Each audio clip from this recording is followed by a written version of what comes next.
출애굽기 강의를 계속 연결해서 가겠습니다. 법전과 말씀이라는 제목으로 말씀을 나누고자 합니다. 아마 여러분들이 인터넷만 찾아봐도 이슈가 되는 이야기거리인데 함무라비 법전에 대한 이야기가 나옵니다. 그냥 찾아만 보셔도 나올 겁니다. 이 함무라비 법전이 바벨론 제1왕조 그 아모리 왕가의 6번째 왕이었던 함무라비라는 이 사람이 이 바벨론 제국, 구바벨론 제국을 세우는데 이 메소포타미아 지방의 이 지역들을 다 통일해서 구바벨론 제국을 세웁니다. 그러면서 함무라비는 그의 통치 기간 20년 동안 계속 전쟁을 하고 계속해서 많은 국가의 기능을 확장시키는 일에 최선을 다합니다. 그러다가 이제 함무라비라는 함무라비가 이 법전을 만들어서 국가의 통치의 기반을 삼고자 했던 것으로 만들었던 것이 이 함무라비 법전입니다. 이 함무라비 법전은 기본적으로 바벨론의 수호신이었던 이 마르둑이라는 존재가 있는데요. 이는 이 만물의 지혜의 신인 엔키와 에야라는 이 두 사람이 낳은 아들 중에 하나로 번개의 신이라고 합니다. 이 사람, 이 함무라비는 이 신상을 이렇게 높이기 위해서 함무라비라는 그 신전에 이 법전을 쪼아서 놓았다. 그래서 1902년 프랑스의 사학자들이 발굴을 하다가 2.2m 높이의 이 함무라비 법전의 석상을 찾아내고 그 44개의 고대 서령 문자의 기둥들을 찾아냅니다. 그리고 그 속에 적혀 있는 법전의 내용은 282개의 조항들을 가지고 이야기를 한다고 합니다. 근데 많은 사람들은 이 역사학자들은 이 함무라비 법전이 모든 역사적인 성문법의 최초이다라고 이야기하는 경우가 많이 있습니다. 근데 함무라비 법전은 최초의 법전은 아니라고 봐지는 거죠. 우르남무라는 그 법전도 있었고요. 핏 이슈타르는 법전도 있었습니다. 기원전 21세기, 기원전 20세기, 19세기. 그리고 함무라비 법전 이후에 이 히타이트 법전도 15세기 정도에 나왔다고 합니다. 많은 이 법전들이 나왔고 서령 문자, 세기 문자 이런 문자들로 쓰여졌던 이 법전들의 이야기를 통해서 어떤 이슈가 떠오르냐면 아마 함무라비 법전보다 이 모세가 이 율법을 받은 시기가 BC 1445년 정도로 봤으면 함무라비 법전은 아무리 늦어도 1600년대, BC 1800에서 1600년대 사이에 만들어진 이 법전보다 약 200년가량 최소 200년가량 늦게 나온 이 십계명, 오늘 우리가 말하는 이스라엘 민족의 이 법규는 함무라비 법전의 아주 카피본이다라고, 복사본이다라고 이야기하는 이야기들이 나옵니다. 결국 그래서 어떻게 이야기합니까? 모세가 쓴 모세오경을 부정하기 시작하고 이것을 하나님으로부터 받은 게 아니라 모세가 그냥 그 함무라비 법전을 가지고 그대로 써내려간 그것을 복사한 법전이다라고 이야기를 합니다.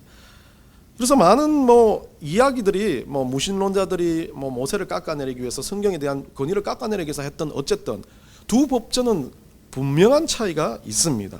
십계명과 함무라비 법전은 어떤 비교의 대상이 아니라 내용 자체도 많이 다른 부분이 있습니다. 그런데 함무라비 법전에서 가장 강력하게 우리들에게 전달되어지는 내용이 눈에는 눈, 이에는 이입니다. 그 내용이 그대로 성경 안에 딱 들어가서 이 성경의 법규도 눈에는 눈, 이에는 이라는 그런 이야기를 사람들이 들으면서 완전히 카피한 거 아니냐라고 그렇게 말을 하지만 이 둘 유사점은 같은 그 시대에 있었던 한 200년 차였지만 시대적인 흐름은 비슷했기 때문에 어떤 범죄의 정황이나 그리고 또 그 안에 있었던 법조문들의 어떤 내용들은 조금 비슷합니다. 그리고 또 거기에서 내렸던 어떤 이게 그걸 뭐라 그러죠? 이게 이렇게 그 사람들 제지를 내리는 형벌의 내용도 좀 비슷한 부분이 있습니다. 근데 이런 비슷한 부분이 중요한 게 아니라 엄청난 차이점을 가지고 있습니다. 함무라비 법전은 사회적인 법규였습니다. 그러다 보니까 함무라비 법전은 종교의 문제를 절대 다스리지 않았습니다. 결국 관계성에 대한 문제였습니다. 함무라비 법전은요, 죄를 범한 자들의 등급에 따라 처벌의 내용도 다르답니다. 처벌의 내용은 비슷하지만 처벌의 내용 자체가 다릅니다. 그러나 이 십계명은 십계명을 통해서 가지고 있는 법규는 어떤 상하의 관계가 없습니다. 평등하게 어떤 처벌에 대한 내용이 나오고 있습니다. 세 번째는요, 함무라비 법전은 모든 법전이 가지고 있는 내용 중에 재산의 가치, 물질적인 가치, 어떤 것의 손해에 대한 부분들에 대해서 상당히 집중을 하고 있지만, 이 십계명 모세 율법은 그 율법이 가지고 있는 그 재산의 가치보다 사람됨, 인간의 존재의 가치에 대해서 훨씬 더 강조를 하고 있습니다.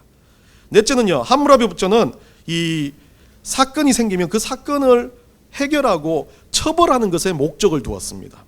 그러니까 처벌하는 것을 강하게 오늘날 성문법과 비슷한 형태를 가지고 있습니다. 그렇지만 모세 율법은 결과보다는 어떤 것을 하지 말라는 마음으로 예방 차원에서 많은 것들을, 인간적인 정서를 많이, 그리고 하나님의 사랑의 표현이 많이 들어가 있는 법규입니다.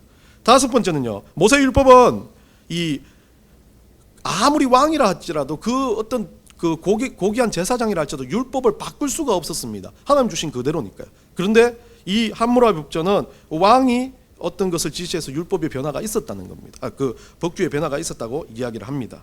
여섯 번째로는 이 모세 율법은 하나님과 이스라엘 백성이 맺은 언약이라는 것이었습니다. 결국 이 안에는 하나님과의 관계성에서 우리 하나님을 섬기는 표현력의 관계가 있었지만, 이 함무라비 법전은 고대 근동의 신과의 언약이나 뭐 어떤 내용들이 아니라 사회적인 관계 속의 약속들을 이야기하고 있었다는 겁니다. 우리가 알아야 할 이야기들은 뭐 이 함무라비 법전에 대한 이야기라기보단 우리 하나님의 법규 십계명이라는 이 법규, 십계명에 나오는 이 세부 조항들의 이 계명들을, 이 율법들을 우리가 어떻게 이해하고 따르냐, 이 함무라비 법전과 비교해서 나와 있습니다. 이것은 규약을 만들고 뭔가 지키면 뭔가 편하게 살 수 있고, 지키지 못하면 막 힘들어지는 징벌을 받는 법규이기보다 우리 하나님께서 우리를 은혜 가운데 사랑하심으로 주시는 사랑의 표현력이라고 보시면 맞을 것 같습니다. 법은 보통 상식적으로 이야기했을 때 몇 년도인지 모르겠어요. 한스 켈렌이라는 사람이 이 법을 구분할 때 이론론, 법은 하나다라고 이야기하다가 갑자기 어느 날 법은 사법, 공법으로 분류가 됩니다.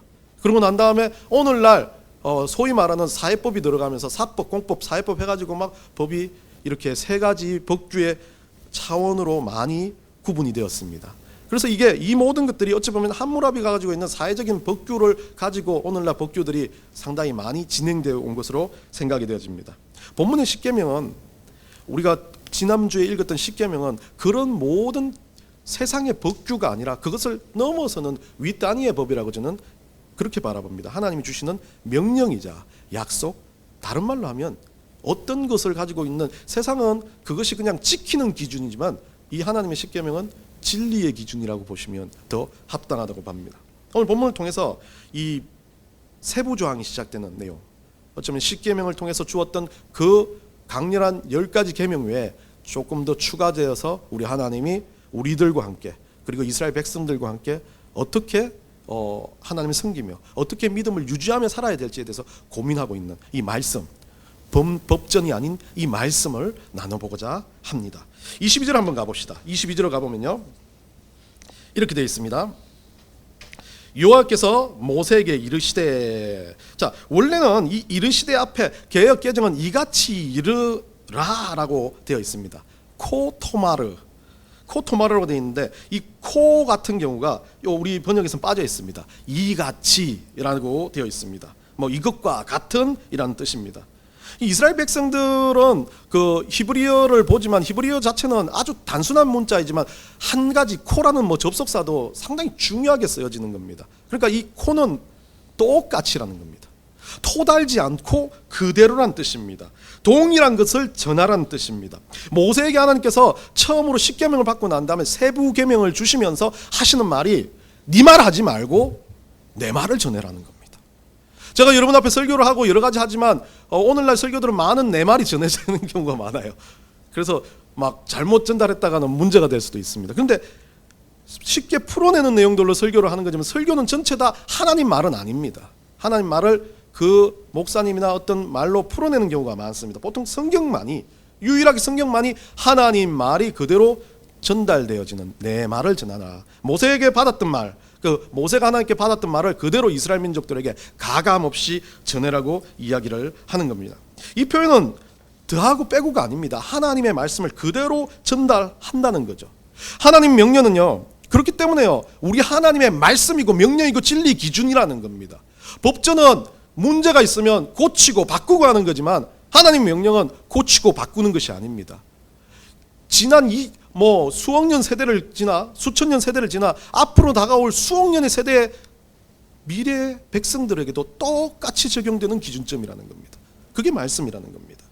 법전은 인간의 윤리의 생각, 사회적 조약, 그리고 뭔가 질서를 유지하기 위한 것이 그런 규범을 가지고 있는 것이 강하다면 하나님 말씀은 다릅니다. 말씀은 모든 법점을 뛰어넘는 진리이며 이 진리의 기준은 규범을 지키기 위한 것을 단순하게 그냥 사회적인 규약을 지키기 위한 것 자체가 아닙니다. 유일하신 하나님이 주신 명령이라는 거죠. 하나님 주신 그것을 지켜라고 확고하게 하나님 주신 명령입니다. 근데 지키지 않았을 때 어떻게 됩니까? 세상의 윤리적인 관점을 봤으면 지키지 않으면 벌금을 내고 사회적 법규에서 문제가 돼서 재판을 받습니다. 그러나 우리는 모든 하나님의 규약에 대해서는 우리 하나님께서 평가하신다는 겁니다. 법전은 작은 기준이 될 수 있습니다. 그러나 진리의 기준은 될 수 없습니다.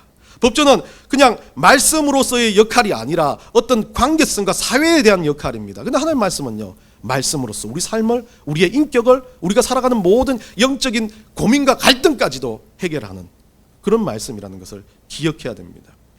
그러면서 뭐라고 되어 있습니까? 친히 뒤쪽에 가면요, 너는 이스라엘 자손에게 이같이 이르라고 말씀하십니다. 그리고 내가 하늘로부터 너희에게 말하는 것을 너희 스스로 보았느니라 라고 되어 있습니다.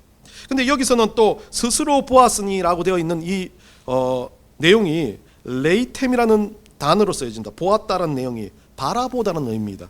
그러니까 오늘 본문에서는 그냥 보았으니라고 되어 있는데 그냥 수동적인 느낌이지만 능동태입니다. 보았다라고 이야기합니다. 라라고 이런 남성 2인称복수형으로 쓰여지는 이것은 단순히 눈에 비치는 것을 보았다는 정도가 아니라 그것을 머리로 깨닫고 인격적으로 받아들인다는 의미를 담고 있습니다. 하나님을 보았습니다. 하나님을 받고 하나님이 하시는 구름 기둥과 불 기둥을 받고 하나님의 음성을 들었고 이스라엘 민족들은 하나님의 그 모든 것들을 받아들이는 그 자체를 가지고 있었는데 이것이 단순하게 그냥 받아들인 게 아니라 스스로 하나님의 영광을 보면서 하나님의 역사를 보면서 받아들였다는 거죠.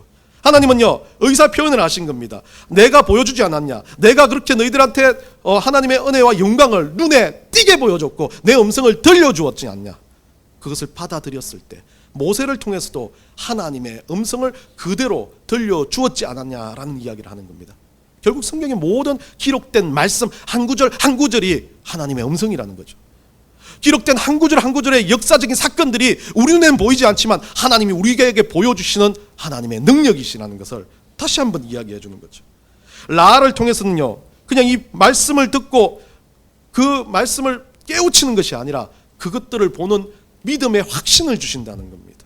믿음의 확신을 가지고 이거 하나님께서 하신 거구나라고 받아들이는 그것을 라라고 말합니다. 이스라엘 백성들은요, 법전을 보고 그렇게 이야기하지 않습니다. 말씀이기 때문에, 살아있고 생동력 있는 말씀이기 때문에 우리 하나님께서 말씀하셨고 그것이 내 생활에 들어왔고 내 눈이 정말 하나님이 원하시는 눈으로 바뀌고 영적인 눈으로 바뀌었을 때 정말 좁은 길이지만 그 길 속에서 하나님이 주시는 광야의 대로를 발견할 수 있는 것, 그것을 라라고 말하는 겁니다. 23절에 가서 뭐라 그럽니까? 너희는 나를 비겨서 은으로나 금으로나 너희를 위하여 신상을 만들지 말라. 하나님께서 우리가 받아들이는 이 라에 대한 의미를 확장하기 위해서 설명을 합니다. 함무라비 법전은 세상의 역사 지식을 통해서 이 만들어내는 것들은 그냥 지식일 수 있습니다. 역사적인 지식입니다. 근데 하나님의 말씀은 지식이 아니라 하나님의 근위와 하나님의 능력을 상징하는 것이기 때문에 그 말씀을 받아들이는 건 지식을 받아들이는 것과 다른 문제입니다. 그렇기 때문에 오늘 본문의 이 말에서는 하나님은 그렇게 말합니다. 나를 비겨서 무엇을 하지 말라고 말합니다. 이 비긴다는 의미는요, 중요한 단어입니다. 이것은 무언가 하나님과 동등되게 여기는 것. 단순히 문자적으로는요, 나를 혹은 나와 동등한 것이란 뜻이지만 하나님의 모습을 형상화한다든지 아니면 무언가 내가 그것에 대해서 관심이 있어서 만들어내는 것들, 인간의 그릇된 욕망을 가지고 하려고 하는 모든 행위들을 가지고 이것을 비겨서라는 단어를 쓰고 있습니다.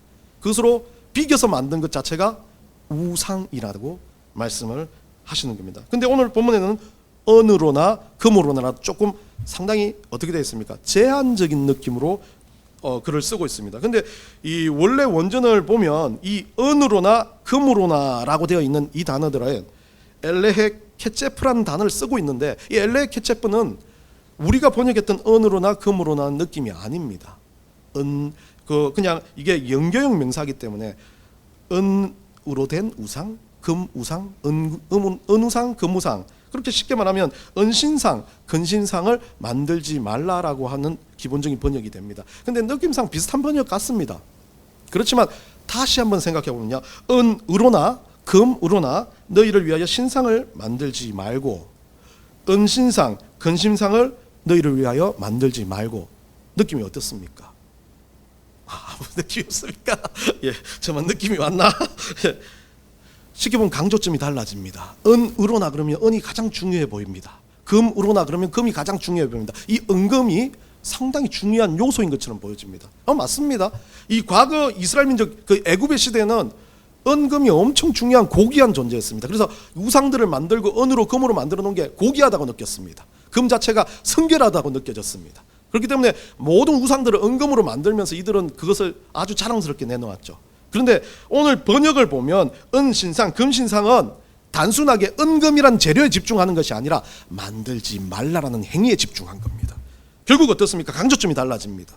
은신상, 금신상의 재료를 중요시하면 우리는 해석할 때 하나님 위해서 뭔가를 만들 때 돈, 물질 막 정해져 있는 그 재료가 잘못된 우상이 될 수 있다라고 생각되어 있지만 그 재료는 의미가 없습니다.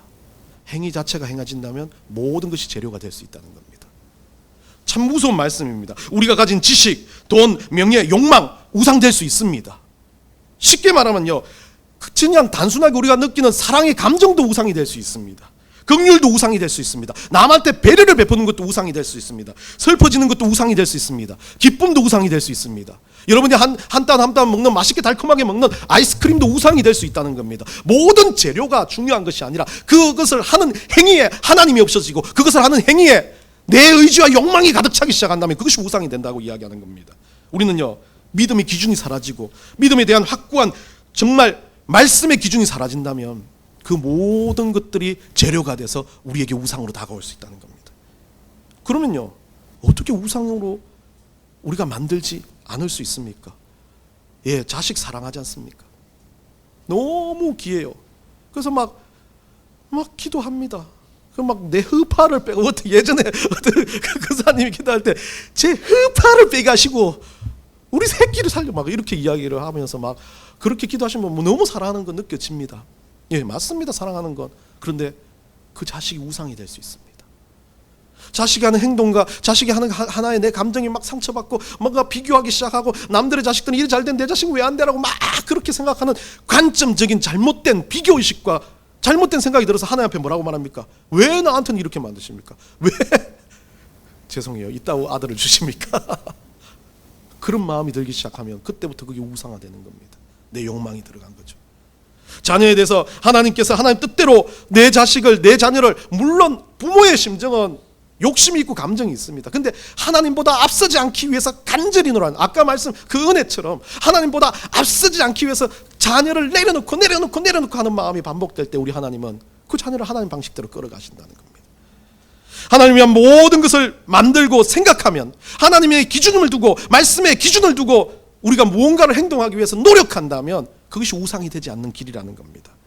말씀 중심으로 살고 예배하는 중심으로 살고 감사함으로 살고 기뻐함으로 살고 슬픔 가운데서도 정말 주님 안에 그 슬픔을 주님께 고백하며 슬퍼할 수 있다면 그게 바로 하나님을 위해서 사는 것, 그게 바로 우상으로 멀어지는 길이라는 겁니다. 사랑과 은혜의 기준점 여러 가지 말을 하자면 우리는요, 사랑만 할 수 없습니다. 사랑만 해도 그들은 중독자입니다. 잘못됩니다. 그것도 우상이 됩니다. 사랑이 중독돼가지고 막 이 사랑 저 사랑 찾아다니면 그거 어떻게 됩니까? 긍휼을 베푸는 것도 중독이 되고 긍휼을 베푸는 것도 우상이 될 수 있습니다. 내가 베푸는 긍휼이 꼭 내가 잘나서 자선단체처럼 내가 하는 것처럼 느껴집니다. 배려하는 거요, 엄청나게 배려해요. 전 지하철에 타면 안 앉으려고 엄청나게 노력해요. 그래서 어느 날 할머니가 저보고 앉으라 그래요. 아이고, 그땐 총각됩니다. 총각이 아니에요. 총각 아니었습니다. 예, 30대 이후였습니다. 예, 총각 앉아 그러더라고요. 안 앉겠습니다. 텅 비어 있는데. 할머니 또 앉아 그래요. 안 앉겠습니다. 다 비어 있는데 왜 안 앉냐고. 저는 그냥 서 있는 게 편합니다. 그래도 다리 앞에 앉아. 그런데 두 정거장 갈 동안 할머니하고 신랑이라는 거예요. 저는 제가 서 있겠다고 결심했기 때문에.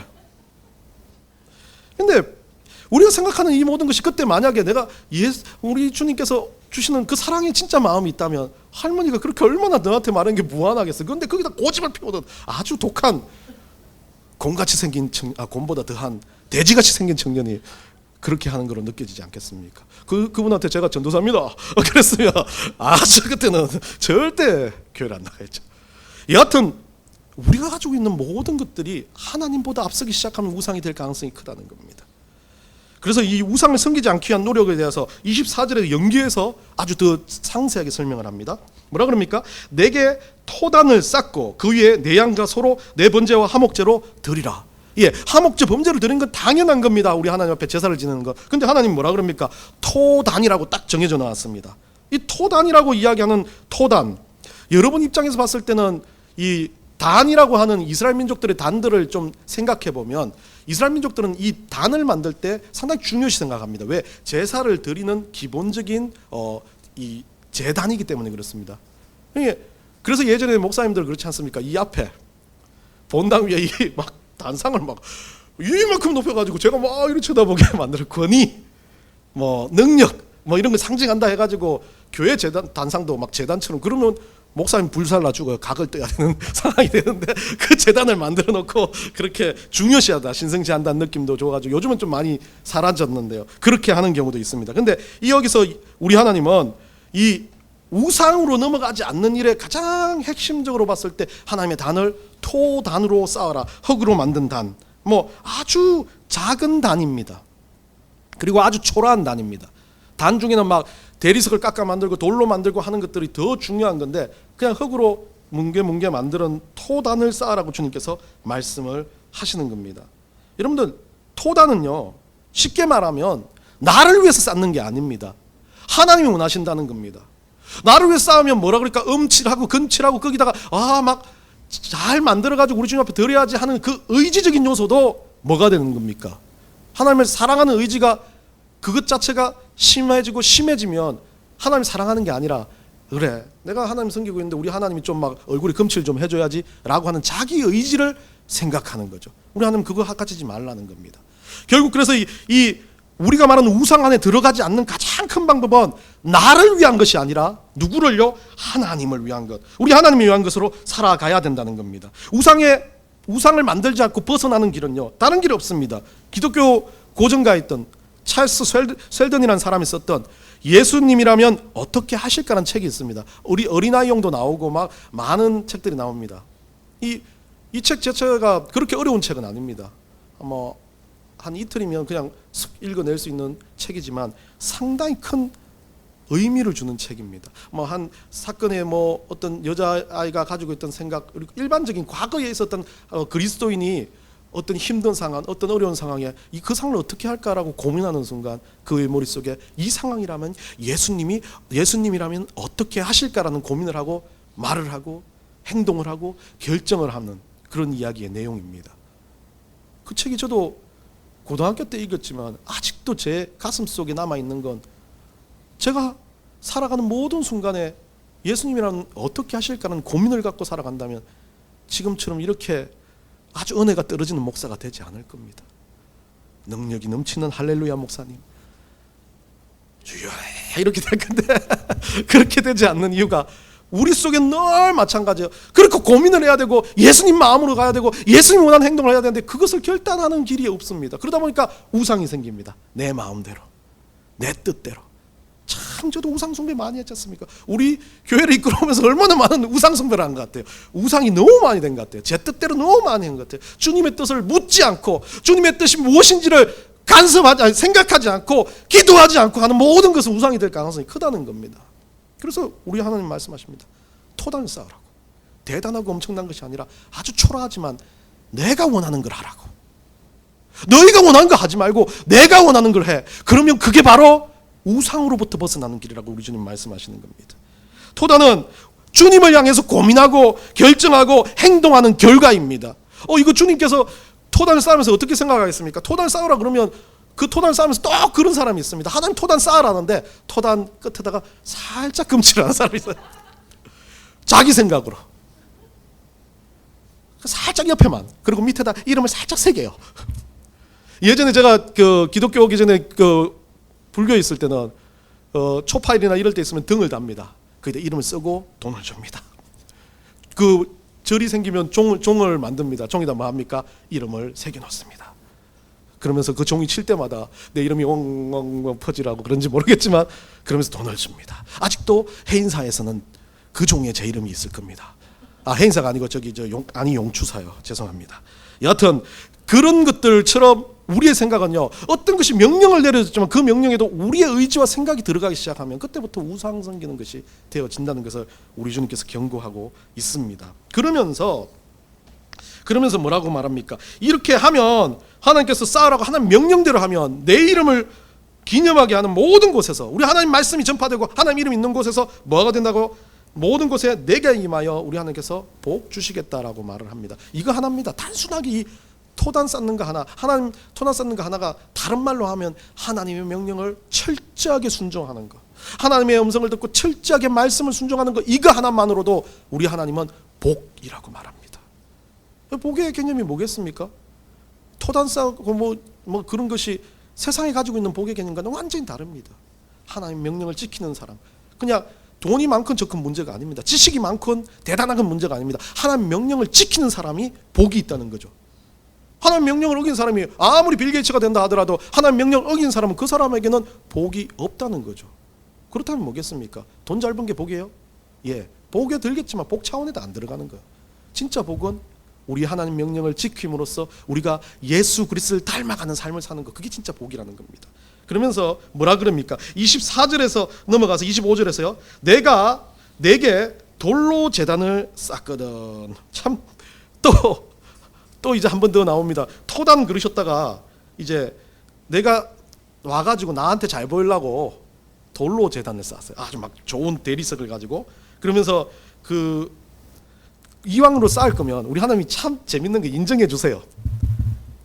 하나님 앞에 좀 더 잘 보이려고 제단에다가 막 뭐 아름답게 하고 금칠도 하는 거 인정해 주신다는 거예요. 하나님한테 잘하려고 한다면, 하나님한테 보여드리려고 한다면. 그런데 어떻게 합니까? 그 뒷 문장이요. 뭐라고요? 다듬은 돌로 쌓지 말라. 다듬은 돌. 어떤 돌요? 정으로 쪼아서 다듬은 돌. 그러니까 아주 맞아요. 하나님 앞에 잘하는 거 하나님께서 토단 쌓다 그러다 갑자기 돌 쌓는 거 인정해 줬어요.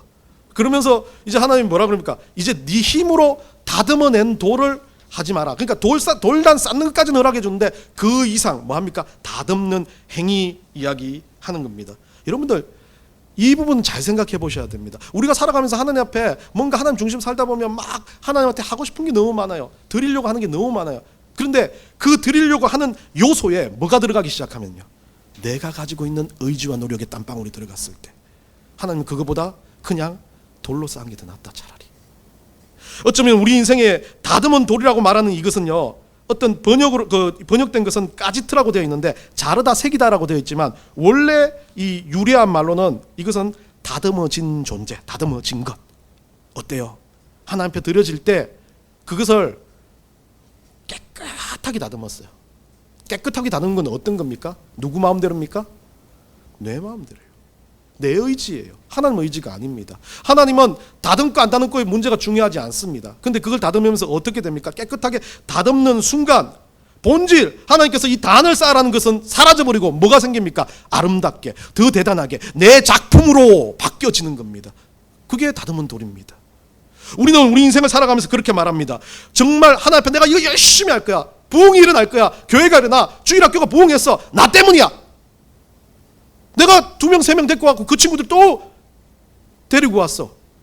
와, 내가 하나님 앞에 영광이 되는 첫 제사가 되었다. 이런 말 하지 마세요.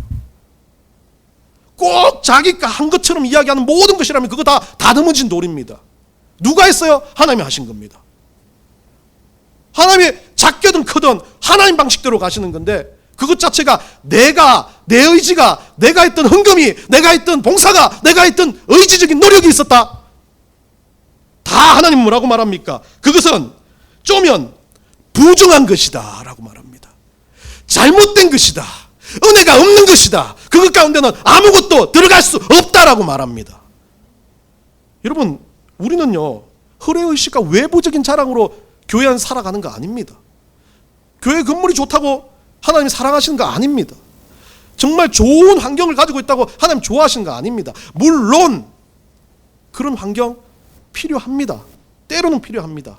그런데 그게 없어도 된다는 건 그 중심에 뭐가 있다면, 오늘 우리가 드렸던 예배 속에서, 찬양 속에서 하나님이 우리의 중심이시고 내가 하나님을 따라가고 있고 내 의지대로 사는 인생이 아니라 우리 하나님이 어떻게 하면 나를 이끌어 가실까를 고민하며 매일 내가 기도하는 이유는 내 잘 되려고 기도하는 것이 아니라 하나님 나라 확장을 위해서 기도하고 하나님의 뜻을 이루어가기 위해서 기도한다면 그게 진짜 하나님의 백성으로서 하는, 정말 하나님을 따르는 바른, 우상으로 벗어나는 바른 길이라는 겁니다.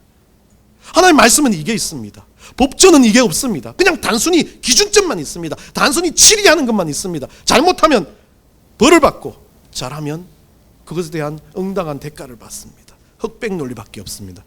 그러나 하나님은 흑백 논리가 아니라 그것 가운데 은혜와 사랑과 하나님의 방식들이 정말 뒤죽박죽 거기 안에서 비빔밥처럼 되어서 우리에게 필요하신 은혜를 주시고 필요하신 말씀을 주시고, 때로는 내 의지대로 하다가도 그것, 우리는 그렇습니다. 법전은 두드리기만 시작하면 감옥 갑니다. 쪼개기만 시작하면. 근데 우리는 쪼개다가 이거 아닌데 하나님 죄송해요 라고 회개하고 눈물 흘리기 시작하면 우리 하나님 어떻게 합니까? 그 쪼개던 거 다 쪼개버립니다.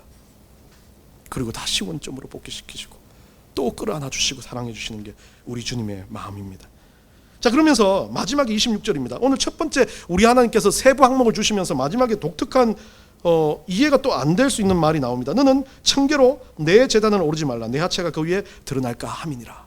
예, 연장선이 똑같은 말이에요. 하나님이 얼마나 이것이 중요하니까 토단부터 돌단을 쪼개는 것, 그리고 이 청계 이야기까지 반복을 합니까? 청계는 왜 그렇습니까? 이 이스라엘 민족들이 제단을 쌓고 제사장들이 오르락 내리락 하려다 보면 이 제단이 높이를 높이고 그것 자체를 제사를 지내는 것을 높이다 보니까 계단이 생기기 시작합니다. 건물이 생기고 계단이 생깁니다. 그럼 어떻게 해요? 계단을 올라가야 되지 않겠습니까? 계단을 오르다가 보면 어떻게 됩니까? 이건 오르지 말라라고 하는 건 완전히 오르지 않는 게 아니라 그 계단을 오르기 시작하면서 뭐가 생기는 겁니까? 와, 이거 봐라. 와, 제사장이 이젠 예배 드릴만 난다. 이젠 제사 드릴만 난다. 하나님께서 이거 받으시겠지. 우와, 저거 봐라. 막 송아지들이 막 줄을 섰네. 오늘도 이름만 치만 이거를 일구어낸 막 그런 마음이 들기 시작한 때, 그때 그에게 뭐가 돼요? 계단을 오르는 그의 하체가 보이기 시작한다. 이 하체라는 말은 의미적인 요소입니다. 다른 말로 죄에 대한 이야기죠. 하체라고 번역한 에르와는 벌거벗음이란 뜻입니다. 우리 하나님 앞에 벌거벗겨진다. 민낯처럼 죄가 드러나게 되는 거죠. 교만은 쉽게 옵니다. 그냥 처음 했던 우리의 초심의 결단은 쉽게 무너집니다. 하나님을 의지하지 않으면요. 우리 교회가 4년 전에 시작했고 다음 세대를 살리기를 시작했고 뭐 여러 가지 방법들을 강구했었습니다. 물론 저는 가슴 아프고 눈물 나게 그 중에는 제 뜻과 의지대로 된 것도 있었고, 그래서 하나님이 바꾸신다면 하나님 뜻대로 가겠다고 정말 많이 울부짖었고 기도했었고, 또 하나님 방식대로 지금도 가기 위해서 안간힘을 쓰고 있습니다. 하체가 드러나지 않기 위해서 노력하려고 하는 겁니다. 그냥 제 마음대로 살아도 되지 않습니까? 제 마음대로 해도 되지 않습니까? 그런데 이렇게 하나님 나라를 위해서 하나님 백성들을 키우면서 정말 작은 교회지만 선교하려고 노력하면서 살아가는 이유는 하나님 명령하셨기 때문에 그렇습니다. 여러분은 어떻습니까? 멋지고 큰 제단, 천개가 높은 제단에서 여러분들은 떵떵거리며 살고 계십니까? 그렇게 예배를 드리고 그렇게 여러분들의 가지고 있는 모습을 가지고 주님 앞에 드리고 있습니까? 주님 그거 요구하지 않습니다. 여러분 그 가슴 속에 있는 작고 초라한 토단을 요구하는 겁니다. 계속 오르기를 원하지 않습니다. 오르는 것 자체가 중요하지 않습니다. 올라도 됩니다. 좋은 환경 가져도 됩니다. 그런데 그 좋은 환경을 오르면서 내가 가지고 있던 원래의 믿음과 원래의 확고한 신념을 가지고 주님을 따르고자 했던 의지력이 상실되어졌을 때 주님이 가장 슬퍼하시는 겁니다. 법전은요, 그거 안 하면 그것에 대해서 치리합니다. 교회도 법전이 있고 교회도 법규가 있습니다. 잘못되면 치리합니다. 그런데 치리하기보다는 우리 하나님 말씀은요, 잘못된 것을 벗어버리고 회개하고 돌아와서 하나님 앞에 다시 한번 꾸역꾸역 이 길을 가기 위해서 청계를 걷던, 아주 단순한 길을 걷던, 돌짝발을 걷던 하나님을 위해서 걸으라고 말씀하십니다. 그게 우리 하나님의 방식이라는 거죠. 세상의 법전의 중심으로 살아가는 자들과 같이 살지 않으시기 바랍니다. 우리 하나님 말씀을 지고 살아가시며 우리 하나님 말씀하신 그 말씀에 순종하며 살아가실 때 여러분 삶에서 어떤 환경, 어떤 자리라도 하나님이 주시는 은혜와 능력이 나타나는 그런 역사가 있기를 간절히 축원합니다.